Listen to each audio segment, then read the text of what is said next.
All right, everyone. Continuing his winning streak, Donald Trump is about to tour North Carolina and see the disaster zone there. Then he's swinging over to Los Angeles, actually, to look at the fire damage there. I noticed that people from the Biden administration didn't seem to give a fuck about any of these people. Trump appears to care. I realize that part of it is political grandstanding. It's like, hey, the last administration basically ignored you in your time of need. My administration is going to be different. It's a contraposition. That being said, though, I think that Trump actually gives a damn about people. And this is something that we're seeing, I think, more and more within the upper echelons of society. You know, people that are wealthy, politically connected.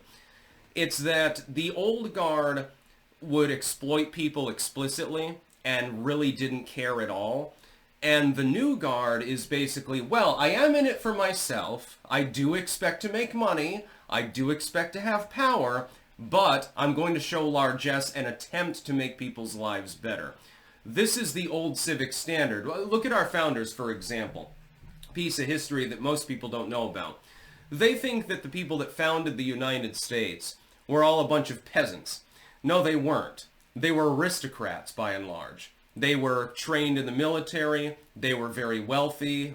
George Washington had, the equivalent of a shit ton of money. He'd be like the Elon Musk of his era. Some of these people that founded the country and laid the groundwork for people to have individual rights, they gave a damn about them. They tried to improve their lives and make a system that was better than the old world. They had resentment towards the system that was used in Europe. They had resentment towards the idea that you would have an entrenched monarchical elite that told you what to do arbitrarily. And actually their bitch was more with the parliamentary system than anything else, which is hysterical. It was Parliament in Britain that vexed them far more than the king, actually. And so they rejected that system. They created one that they thought that was better. But they were a bunch of rich aristocrats by and large. At the very least, back in the late 1700s, if you knew how to read and write, you were probably from at least the upper middle class, as it would be deemed today. You were a landowner, you were landed gentry, effectively. And that was the whole thing. Originally, they were the only ones that could vote. You had to have land to vote. And they changed that. And originally, the Senate was like the House of Lords, and it wasn't even appointed by a democratic vote.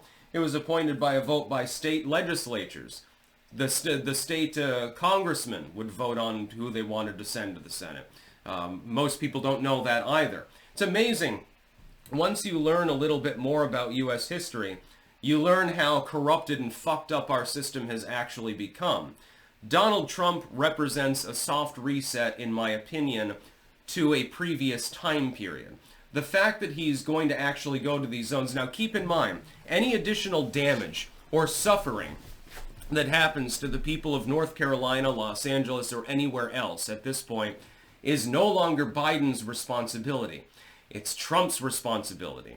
So him against the backdrop of a bunch of burned out buildings or flooded out homes and things like that could be tenuous in the political sense. In the pragmatic sense, it could be tenuous. But he's willing to do that. And I think that there's an element of him actually giving a damn as opposed to most politicians pretending to give a damn. Oh, well, you poor downtrodden people. Well, I've passed a bill to try to give you some welfare breadcrumbs. Trump is more likely to go whole hog on these issues and actually attempt to rebuild these communities. Now, keep in mind, most of it will be state level.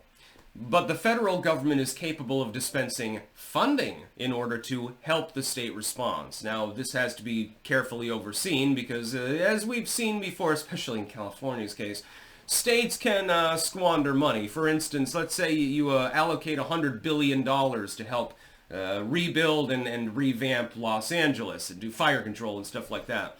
Well, maybe $10 billion of that doesn't actually go to it. It goes into Gavin Newsom's pocket or something like that. Well, we decided to hire Taylor Swift. She needed like $200 million to do this, to do a concert, and we figured there'd be a return, and so, then we'd have more money for fire response or something like that. It'll have to be carefully overseen because some states are better than others at allocating funds, but the state and municipal response really is more important than the federal response. The federal government really can only do so much, and you do have to have that oversight. Trump, though, is actually Biden didn't give a shit. Did he go and douse off a burning building? Trump's the kind of person where he'll go directly into the fire zone. He'll put on a firefighter's outfit and he'll start hosing things down. That's just his way. It's completely different from Joe Biden. Joe Biden governed behind a desk. Donald Trump rides a garbage truck around. It was a little bit of a surreal experience this last election. But I think that Trump generally will do a good job with the response here. I mean, insofar as he can respond. Again, there are 10,000 things currently on the table for him, partially landmines laid by the last administration, so we'll see how he does. Personally, I think he'll do just fine. The fact that he's actually visiting these zones, you remember East Palestine, for example. Here's a good foretaste of what's happening here. East Palestine derailment. A bunch of chemicals are burning up into the sky. The fish are dying. The frogs are dying. The grass is dying. Everyone has to evacuate. Who shows up first? It was Donald Trump. Oh, yeah, here's a bunch of bottled water because you can't drink the local water at the moment, and here's a bunch of cleaning supplies so that you can reduce the contamination in your homes. Gratis. And then he gives the speech stuff. Booty Judge is sent out a few days later. Totally coincidental timing, by the way. Shows up looking like the OSHA poster boy and talks briefly with the people that are trying to clean up the goddamn mess, then leaves. Biden took an entire year to show up. It was almost on the goddamn anniversary, I believe. It took an entire year to actually drag him out there. You know why? Biden didn't want to be saddled with the image of him sitting next to a bunch of smoked out rail carts while giving a speech, because he figured it was politically unstrategic to do so. Trump is like, I don't care, it's still burning, that's all right. You know, get the water together. Trump branded water, it's the most filtered water in the world. That's just sort of the way that he works. Honestly, I could admire him for that. Is it posturing? In a way, yes. Is it sloganeering in a way? Yes. Is it helpful? Yeah, it's really goddamn helpful. It brings attention to the situation. You can get charity going. You can try to improve people's lives. So, in that sense, it's self-serving, but it also serves an admirable sort of actual pragmatic purpose. That's about all. Peace out.